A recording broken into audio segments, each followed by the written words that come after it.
Hi there, everyone, and welcome to the Daily Gardener. And thank you for listening. I'm your host, Jennifer Ebling. It's January 29th. Today we celebrate a woman who helped change the way pesticides were used in the United States. We'll also learn about the man who taught thousands of people how to prune and graft fruit trees, and he also founded the Home Orchard Society. We'll hear about how to prune willow trees with one of my favorite gardeners. And we grow that garden library today with a lovely set of postcards. They're so pretty, you just may want to display them. And then we'll wrap things up with a marvelous article about a source of winter joy for gardeners, scented houseplants. Now, before we get to all of that, I just wanted to take a second to ask you a favor. If you have time this week and you haven't done so already, go ahead and leave a review for the show over at Podchaser. And also, I wanted to invite you to sign up for the Daily Gardener Friday newsletter. This is a fun little email that you can get from me every single Friday. And I try to make the newsletter like you're getting a little note from a garden friend. I share what's going on in my own home and garden, along with new ideas and garden inspiration that I save up all week to share with you. In addition, you'll get an extra dose of botanical history and literature to get you through the weekend. So just head on over to the website for the show, thedailygardener.org, and sign up for the free Friday newsletter today. Here's today's curated article. Today's article was shared over on the Steel website, and it's called 8 Steps to Create a Stunning Winter Garden. You know, the time to create your winter garden is in the summer. There's not much we can do about it right now, but we can use our current garden as our baseline. And so if you're looking outside and you're not impressed with what you're seeing, give this post a look at and see if you can find some inspiration in the 8 steps that Steel offers to help you create a truly spectacular winter garden. In addition to helping you choose the right shrubs and containers, this post talks about how to add drama with different stems and bark, in addition to underplanting so that you can hide bare soil or dreary areas in your garden. And don't forget about providing berries for the birds. These are just a handful of the tips that Steel offers in this post. And if you'd like to read all of them for yourself, all you need to do is search for the word 8, EIGHT, in the Facebook group for the show, and this post will pop up. And if you're not already in the Facebook group for the show, don't worry, it's super easy to join. The next time you're on Facebook, just search for Daily Gardener Community, where you'd search for a friend and request to join. I'd love to meet you in the group. Here's today's brevities. It was on this day, January 29th, in 1958, that a letter to the editor appeared in the Boston Herald in Section 3 on page 14, and it was titled Evidence of Havoc by DDT, and it was written by a Duxbury resident, journalist, and nature lover, Olga Owens Huckins. Olga and her husband, Stuart, had created a little bird sanctuary around 2 kettle ponds on their property. It was a place where, quote, songbirds sang, ducks swam, and great blue herons nested. When the Massachusetts State Mosquito Control Program began spraying in the area, Olga observed birds and insects dropping dead in her garden. During that time, the DDT was sprayed at a rate of 2 pounds per acre. And the day Olga's property was sprayed, The pilot had extra DDT in his tank, and he decided to dump it right over Olga's land. As a former Boston newspaper reporter, Olga voiced her anger and frustration the best way she knew how. She wrote about it. She wrote, "The harmless, quote-unquote, shower bath killed 7 of our lovely songbirds outright. We picked up 3 dead bodies the next morning, right by the door. They were birds that had lived close to us, trusted us, and built their nests in our trees year after year." After writing the paper, Olga wrote another letter to an old friend named Rachel Carson.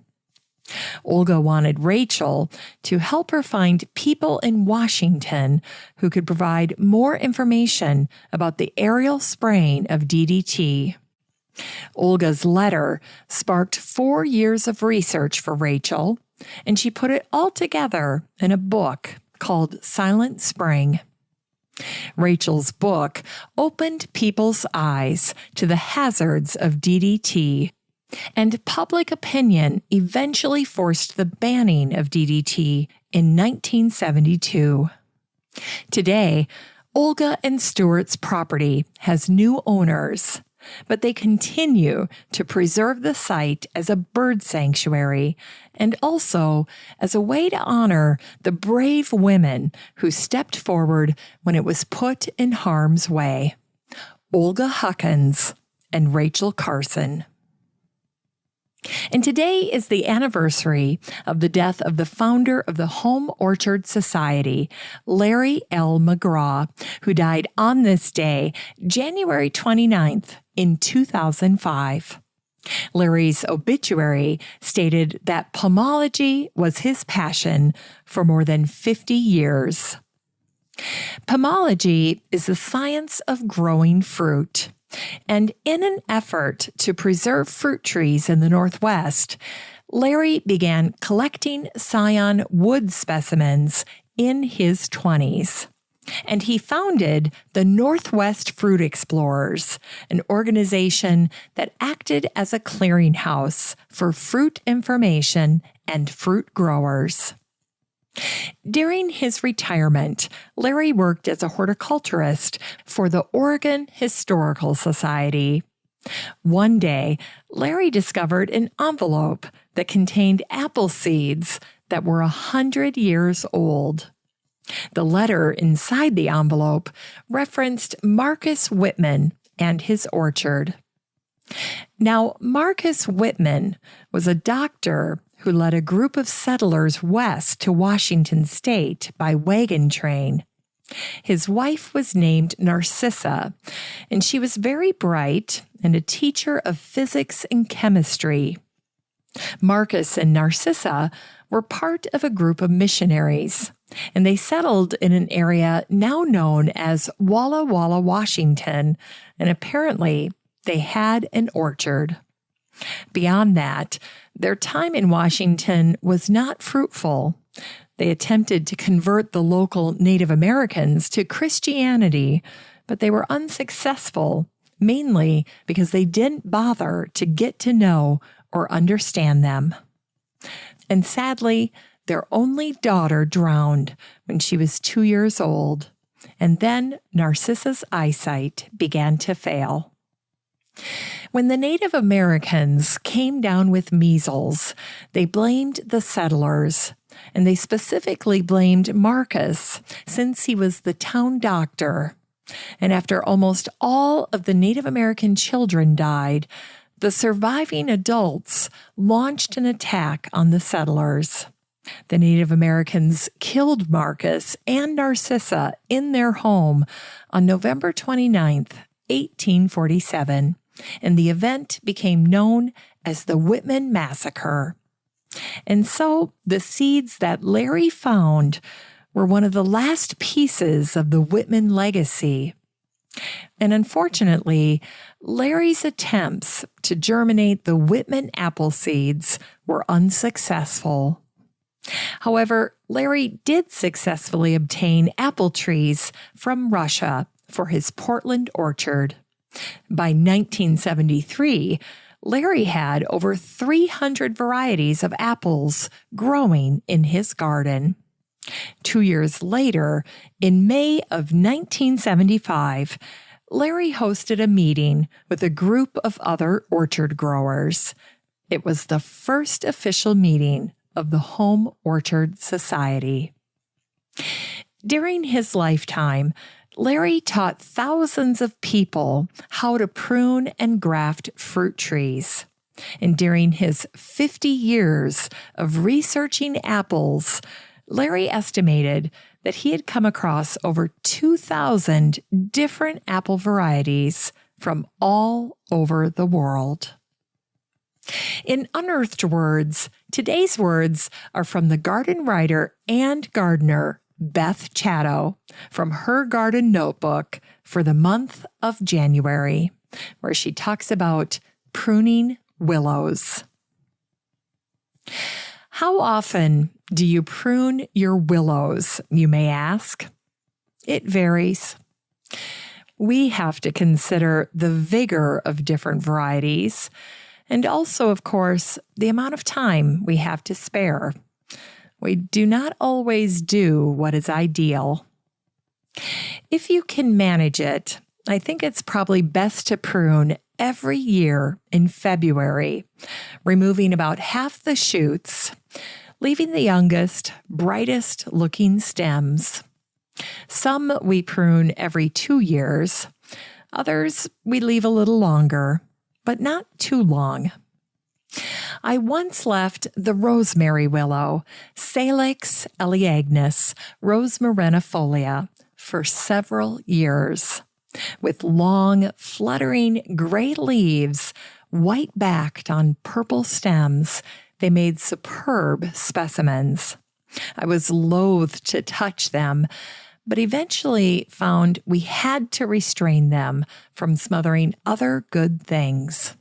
Faced with the huge framework in winter, how hard dare I cut?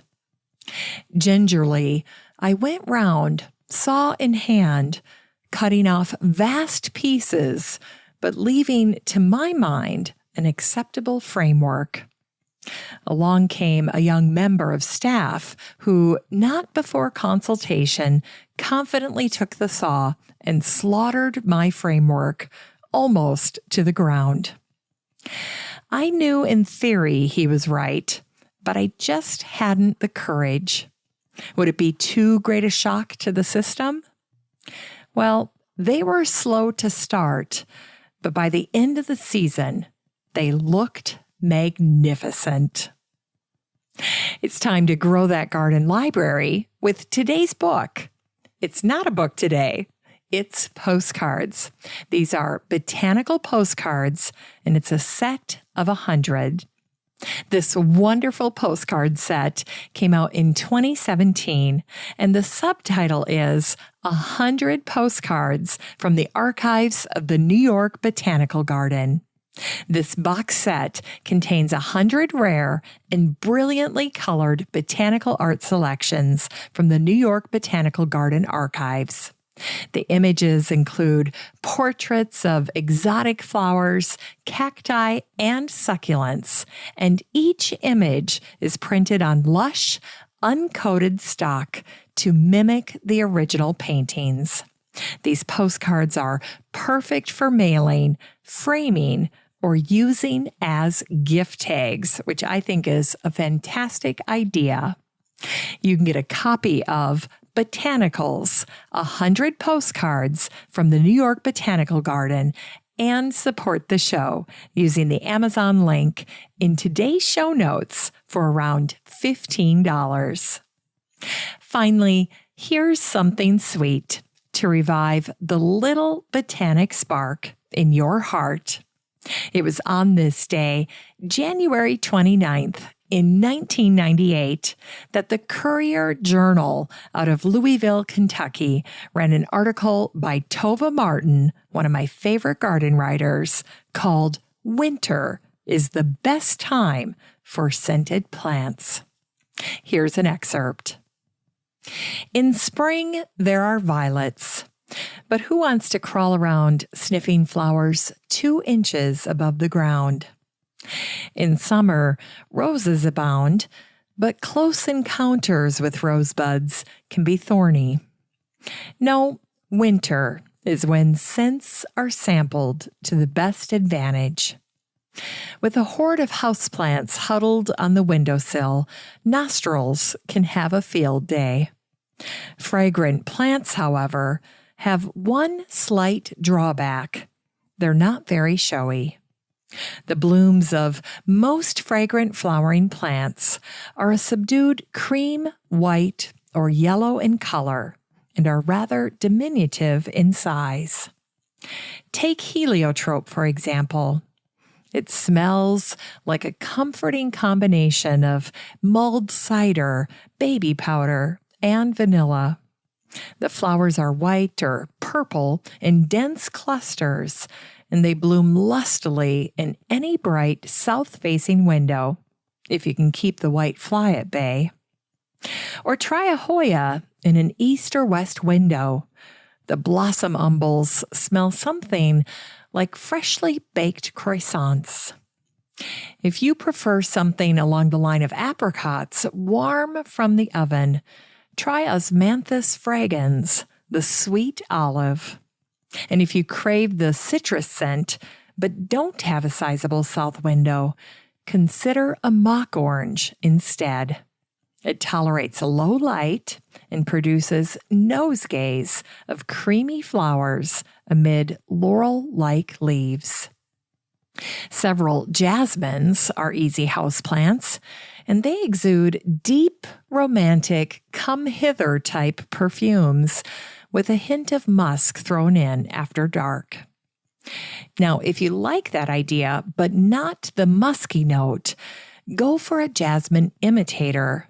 Trechlosporum asiaticum, known as the pinwheel jasmine, bears no kinship to jasmine whatsoever, but it looks like a jasmine with vining branches studded by umbels of star-shaped blossoms with twisted petals, and it smells like jasmine without the questionable undertones. Now, one word of caution before you delve into the realms of fragrant plants. If you can, try to sample potential perfumed roommates before adopting them, because one person's perfume is another's stench, and even certain jasmines can rub people the wrong way. For example, one night, the British garden designer Gertrude Jekyll sent her lady's maid searching for a dead rat. And believe it or not, it turned out to be Jasmine polyanthum, growing by the window. Thanks for listening to The Daily Gardener. And remember, for a happy, healthy life, garden every day. The Daily Gardener is produced in lovely Wyoming, Minnesota with the help of Paige Mance, Brooke Bierbaum, Kiana Rayleigh, Maddie Doyle, Natalie Decker, and Eric Begay. You can find The Daily Gardener on all your favorite social media. You can follow the show on Instagram, and listeners always have a standing invitation to join the free Facebook group for the show. Just search for Daily Gardener Community the next time you're on Facebook and request to join. All the stories and books that are featured on the show can be found over at thedailygardener.org, thedailygardener.org. And while you're there, be sure to sign up for my free Friday newsletter. Last but not least, you can share your own gardener greetings on the show by emailing me at jennifer@thedailygardener.org. I'm your host, Jennifer Ebling, and as always, have a great day in the garden, and we'll see you tomorrow. I once left Salix elaeagnus, Salix elaeagnus rosmarinifolia for several years. The blooms of most fragrant flowering plants. Take heliotrope, for example. It smells like a... It smells. And if you prefer something along the line...